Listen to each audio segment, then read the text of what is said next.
I guess we could talk about, uh, what my family is. So we have a bit of an unusual living situation where it's me and my husband, but also our roommate.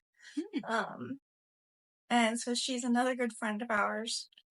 Uh, and we decided that we just really liked hanging out a lot, that we should live near each other, and then we decided, well, why don't we try to get a place where we can, like, live on the same property so we can keep hanging out. So we were trying to find a place with, like, a mother-in-law apartment, but we couldn't find one. But we did find this place, which has a second floor, and it has a sitting room, a bathroom, and a bedroom. So she has her whole own private space, that is separate from here. And in fact, she's here in the house, but she feels like being in her space. So she's just hanging out there, but we're hanging out here, and we're not bothering her. So she still has her own private space. Yeah, I know Lopez, and she's also my good friend now. I knew her through Elizabeth, and every time I visit their place, they three welcome me very warmly. So I enjoy staying with them, hang out with them.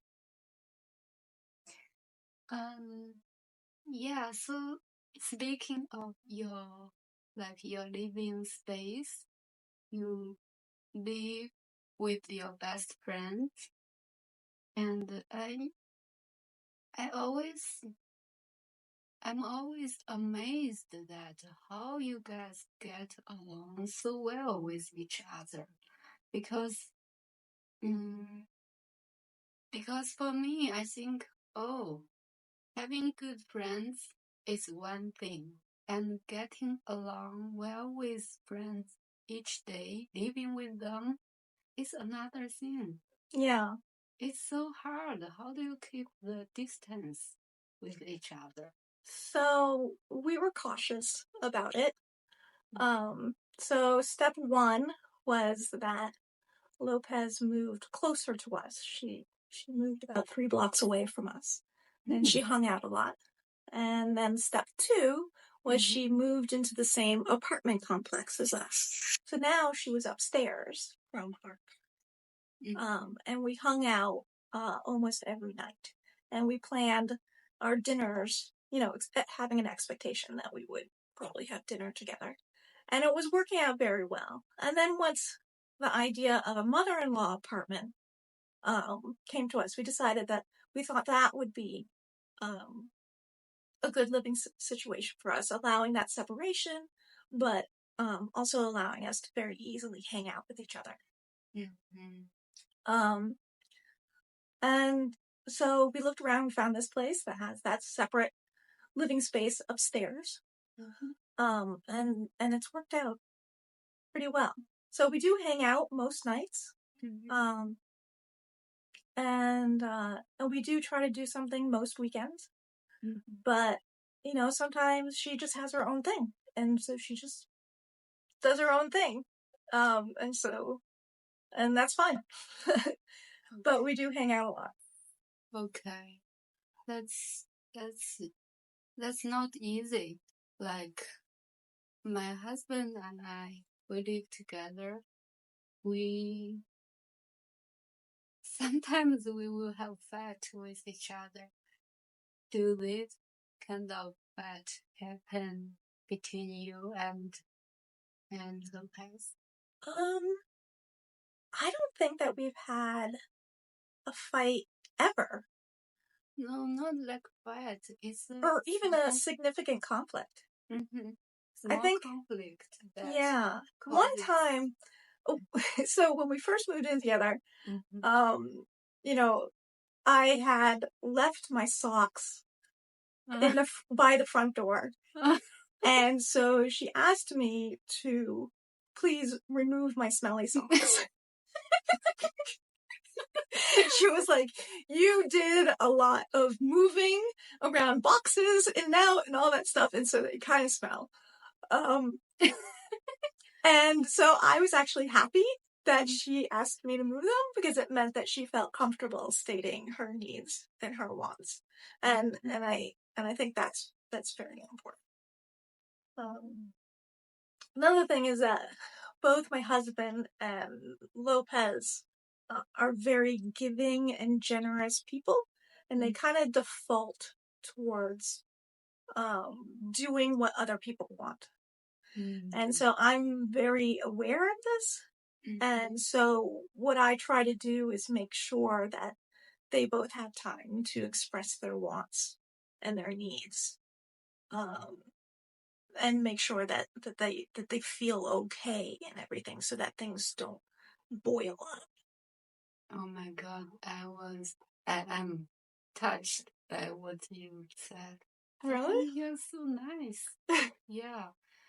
I don't know if I can do that. Like, or if I can react that way if people ask me to remove my smelling socks. I would think, oh my God, I feel ashamed. You shouldn't ask me. Like I will feel embarrassed, so that I would think the other person was not nice to me. I don't know why I think it that way. And I felt happy that she could express her wants and boundaries. Okay, so we're different. Yeah, it was very different. I guess, like, one of the things I work on with myself is accepting my flaws and accepting my mistake and errors. And so, my process is to work through my mistakes and figure out how to be a better person at every step of the way. And so how I do that is I look at where I messed up. And so, yeah, leaving my socks by the front door in the public space was probably not a polite thing to do.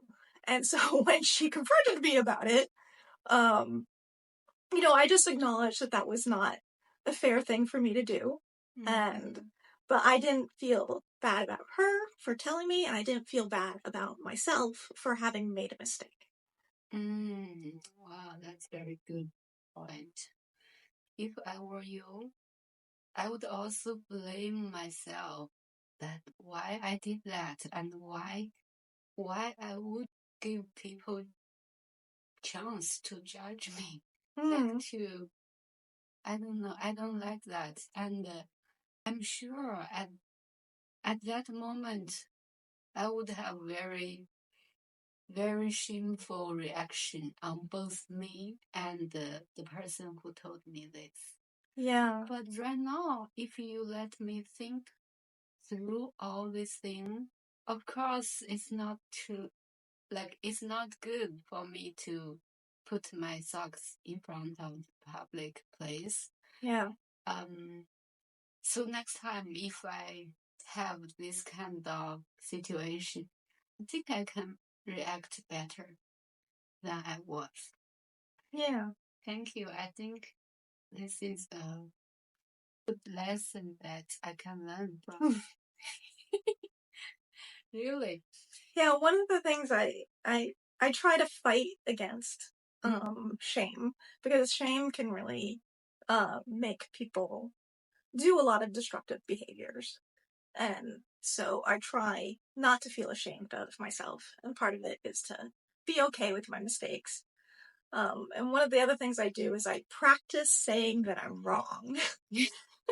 Whenever I have an opportunity, whenever I discover that I was wrong, whether or not it's warranted, I will verbalize it and say, I was wrong.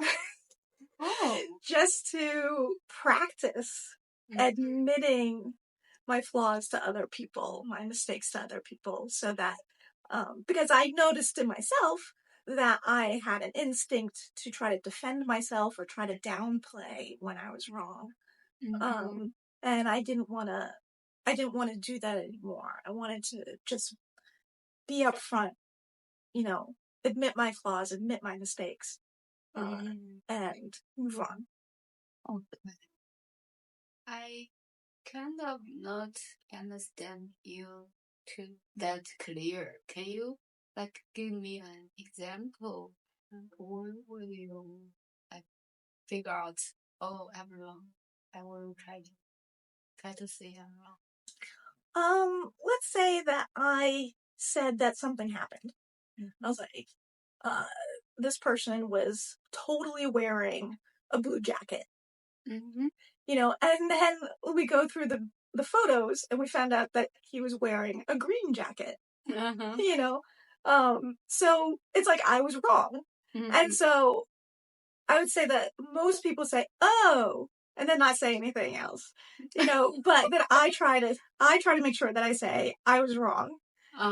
Just as practice, because I practice on the little things. So then if there was something major, it'll be easier for me to admit when I was wrong. And so it helps to reduce fights with my husband or something like that, because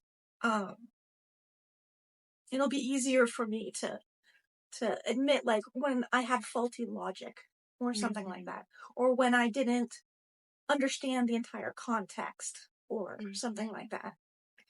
And also it validates them and it helps them to feel a little bit better. Yeah, I understand. Yeah, I agree with you that if it's a fact that it's a obvious fact that someone is wearing green, but you made a mistake, said it's blue. This kind of mistake I can admit, no problem. But if it's some logical mistake, I may feel I don't want to admit it. Yeah, I don't want to admit it.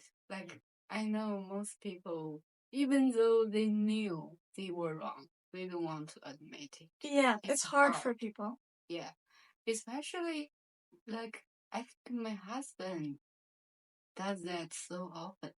Even if he is wrong, he just he doesn't say anything. Me too. I think I have the same problem. Yeah, I think it's a natural phenomenon that people have problems with it. And so that's why I try to practice on the little things so that it's easier to avoid fights on the big things. Yeah, good. Yeah, I think it's really good. I should learn from you to make myself to be a better person.